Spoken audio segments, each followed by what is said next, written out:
toujours été, ça a toujours fait partie de moi.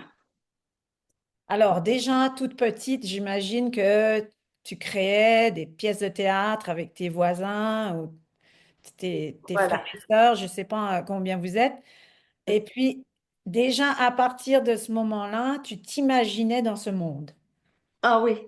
Je passais mon temps, mes passe-temps étaient toujours à la création, des histoires que j'adaptais ou qu'on improvisait. Et puis, on a une amie commune, Oui, Martine, qui est dans oui. le domaine de la musique. Et c'est avec elle que toute notre créativité se révélait, là. C'était fou tout ce qu'on pouvait faire ensemble. Mais tu es passé par la musique. Oui, je suis passée par la musique. En fait, c'est que toute jeune, tu vois, je viens d'une famille modeste. Mais du côté de ma mère, on a une fibre artistique assez développée.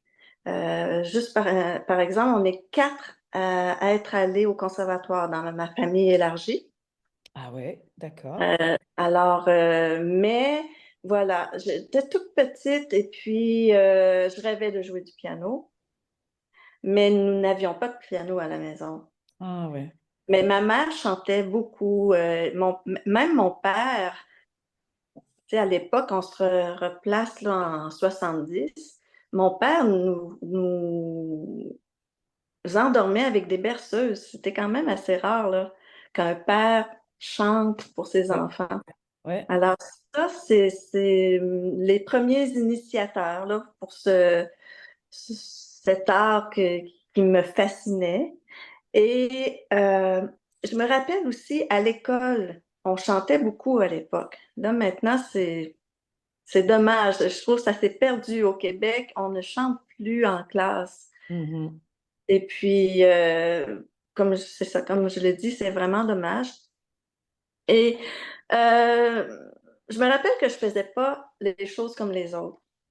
Ah ah. Je vais te donner un exemple. Oui. On avait, dans le système québécois, on étudiait beaucoup les fables de La Fontaine.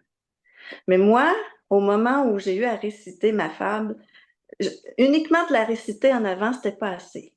J'avais Ah, besoin d'un plus. Alors, j'avais pris des marionnettes et j'avais euh, présenté aux élèves de la classe la fable, mais par des marionnettes. Moi, ma mère est enseignante, alors je connaissais tous les coins, les recoins de l'école. Ça, c'était familier pour moi. Et je savais qu'au sous-sol, il y avait un castelet.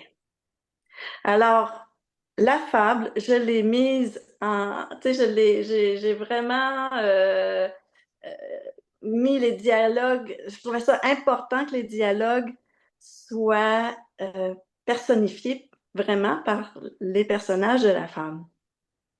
Et là, on a dû présenter la fable au sous-sol dans un petit cagibi. Écoute, les enfants étaient transportés. Et moi, je trouvais ça important. Je trouvais important de faire réagir le public, que ce que j'avais à dire, qu'il y ait une interaction. ok. Alors, voilà, ça a été ça remonte très loin. Je devais avoir 8 ans à peu près. Hmm. Par la suite, un autre événement aussi, c'est que nous avions à, présenter un métier. À ce moment-là, j'avais 11 12 ans. J'avais choisi l'horloger. Tu vois, l'horloger, il y a un art là-dedans, hein. Oui. Et puis, pour moi, de lire sur l'horlogerie, sur ce métier-là et d'en faire un résumé, c'était pas assez. Alors, j'ai dit à ma mère avait un appareil photo à ce moment-là, et j'ai dit, on va aller interviewer l'horloger, on va prendre des photos et je vais présenter ça à la classe.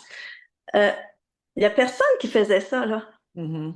Et c'est ça. Alors, j'ai projeté des diapositives. Écoute, on est dans les années 70 là. Mhm.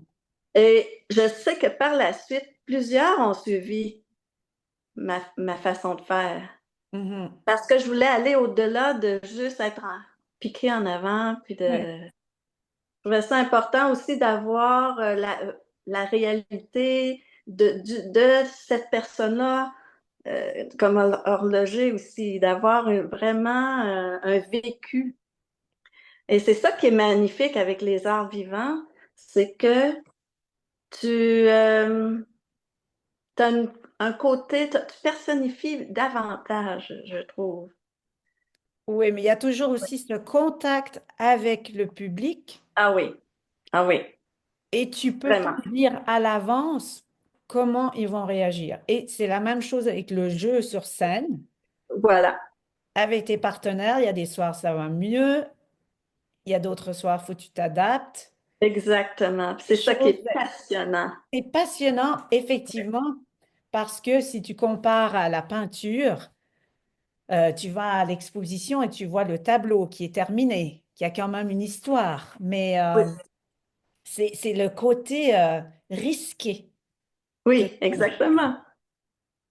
Et de cette communication, cette connexion avec le public t'amène à te dépasser toi-même, t'amène à aller dans des zones que tu n'aurais peut-être pas pensé aller. Alors Ouais. ça, c'est vraiment, ça me fascinait. En tout cas, c'est pour ça que mes présentations orales à l'école, il y avait tout le temps un petit côté Théâtral, show business. théâtral. euh, Exact, exact. Ouais. ok. Mhm. Et ton plongeon dans la musique classique, je me souviens, tu faisais de la clarinette. Oui. Alors, c'était pas le théâtre. Non, parce que à l'époque, bon, au moment de décider dans quelle voie je voulais me diriger, il y avait le théâtre qui était très important, puis il y avait la musique aussi. OK. Et là, j'avais j'avais un ascendant pour le théâtre, mais ma mère disait non, non, il n'y en était pas question, tu vois. Trouvait ça trop risqué, trop incertain. Alors, je me suis dit, bon, ben, je vais aller en musique. Et puis, mais la musique prenait une place vraiment importante aussi dans ma vie, là. Comme je te mentionnais, je rêvais de jouer du piano. J'ai commencé avec la guitare classique. Par la suite, maman a vu que tu sais, j'étais sérieuse. Et il n'y avait aucun professeur là, dans le village où j'habitais. Et là, elle a acheté un piano. Elle a fondé une école, recruté le professeur, euh, informé la population qu'on aurait un professeur de musique. Je pense que la première année, nous avions 30 élèves dont je faisais C'est partie. pas mal. Oui, vraiment, pour un petit village de 1000 âmes à peu près. Ouais. Alors, c'est ça. Donc, j'ai eu un professeur extraordinaire qui m'a ouvert sur toutes les époques de la musique. C'était fou, ça pouvait être du plein chant, du baroque, Oh là là. classique, romantique, moderne. Écoute, je me rappelle, j'avais 14 ans à peu près, puis entendre Stravinsky, Ouais, ben, Khachaturian, écoute, c'était incroyable. Quand je suis rentrée au conservatoire, j'avais déjà un bagage incroyable là, de compositeurs que je connaissais. Mm. Et tu viens de quel village exactement? Mont-Louis. Mont-Louis, d'accord. Et votre prof, c'était quelqu'un qui jouait plusieurs instruments ou Notre professeur était chef d'orchestre et son instrument principal était le piano. c'est Bellomia? Oui, exactement. Il Ah, d'accord. enseigne, je crois, à l'UDM à Montréal depuis Maintenant, déjà ok. plusieurs années. Oui. Ah, ok, intéressant. Mm. Ah, voilà, d'accord. Et c'est comme ça qu'il vous a préparé pour la rentrée au conservatoire. Voilà. Et j'ai été admise, au départ, j'ai été admise en orgue dans la classe de M. Jacques Mongrain qui est décédé. Et c'est comme ça que j'ai commencé et j'ai passé à la clarinette après. Ah, Tu vois, d'accord. j'avais quoi, on avait quoi, 16, 17 ans dans ces eaux-là. Et, tu sais, alors, bon, c'était Bach, Buxtehude, je ne sais pas si je le prononce de la bonne manière, là. Je sais. C'était des pièces magnifiques, mais j'étais en remise en question. Pour moi, tout le côté religieux, ça m'enfermait. Et puis, tu sais, tu sais, je voulais laisser tout ce carcan religieux. Alors, j'avais beaucoup de bonnes dispositions pour l'orgue. J'étais vraiment bonne. Mais j'ai voulu laisser, tu sais, je me voyais pas. euh, tu sais, c'est ça, je me voyais pas poursuivre Ouais, tu l'orgue. pouvais pas te projeter. Exact. Oui, tu aimais bien, mais tu pouvais pas te projeter dans l'avenir avec ça. Avec cet Et, instrument, oui. et pourquoi la clarinette? Tu aurais pu aller en clavecin, tu aurais pu... Oui, c'est vrai. J'ai eu un coup de cœur pour la clarinette, en fait. Ben, j'ai fait quand même plusieurs camps musicaux. Ah, d'accord. Et puis, c'est par un lien avec un musicien qui m'a fait essayer l'instrument. Et puis là, ben, c'est ça. Ça a été vraiment le coup de cœur. Mm. Ah, d'accord, ok. Mhm. Ah, c'est trop bien. Et puis, mais par contre, si j'ai bien suivi ton histoire aussi, tu es devenue enseignante. Oui, oui. Et puis là, tu es une jeune retraitée. Mhm. Ah, pour les Suisses, c'est jeune. Et maintenant, tu te dévoues à ta passion, la passion de jeunesse, la passion d'enfance. Oui, Alors, voilà. mais avant que tu te lances à temps plein là-dedans, tu faisais quand même du théâtre toute ta vie?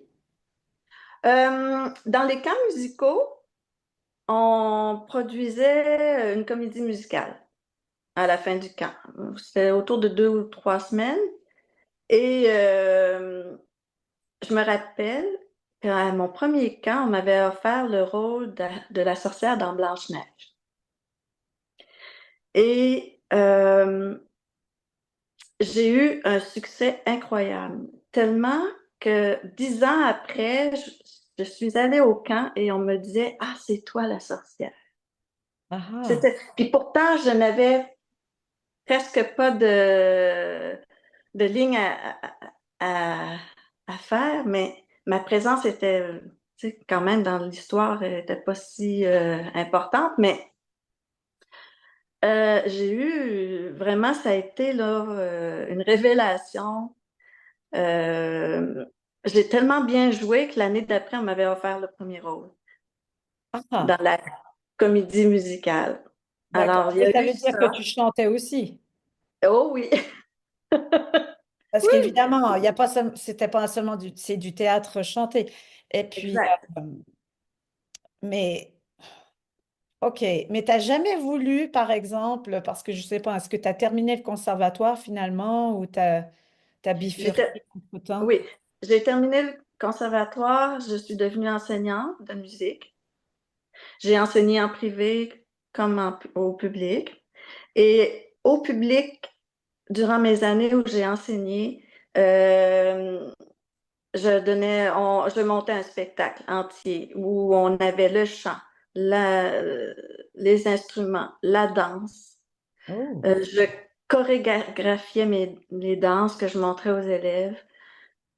Ensuite, il y avait tu sais, une mise en scène, là, des passages d'un numéro à l'autre. Tout Mhm. était fignolé, là. Ça, j'adorais faire ça.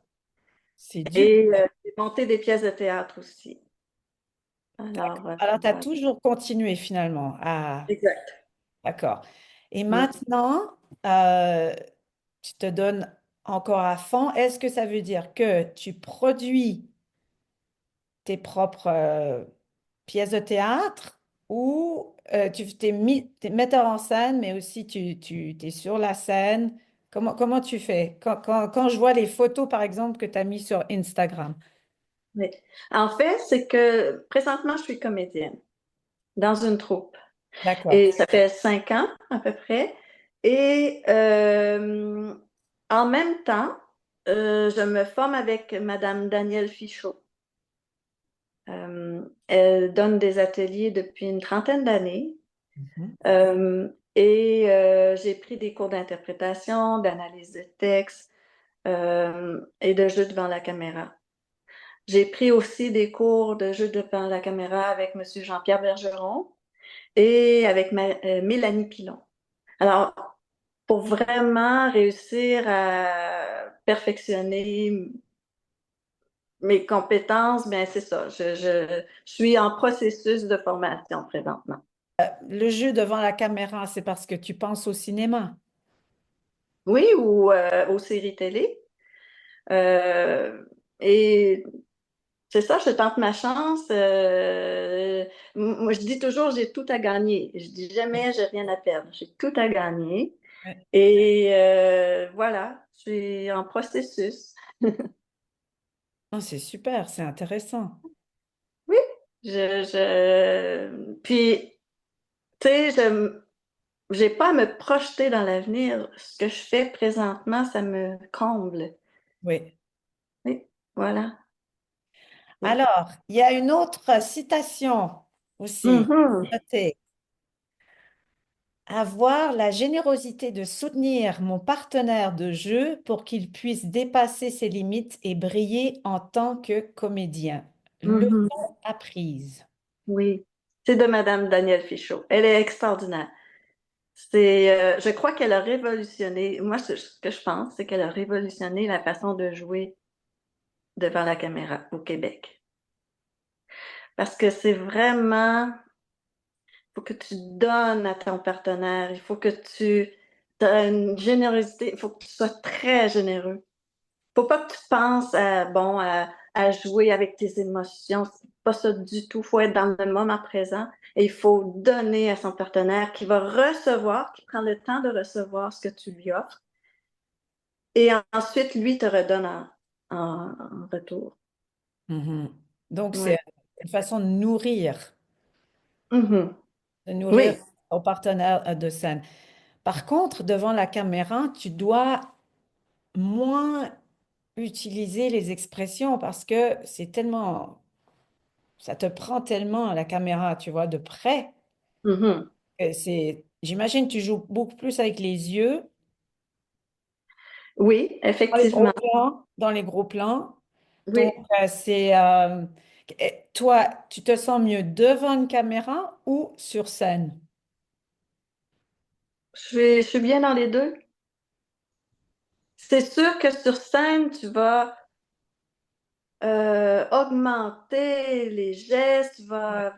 tu sais, c'est sûr. Moi, de mon côté, je reprends des ateliers de caméra pour janvier, février, mars prochain. Mm. Et vous êtes beaucoup, c'est plutôt en petit comité ou bien? Tu parles des formations? Oui.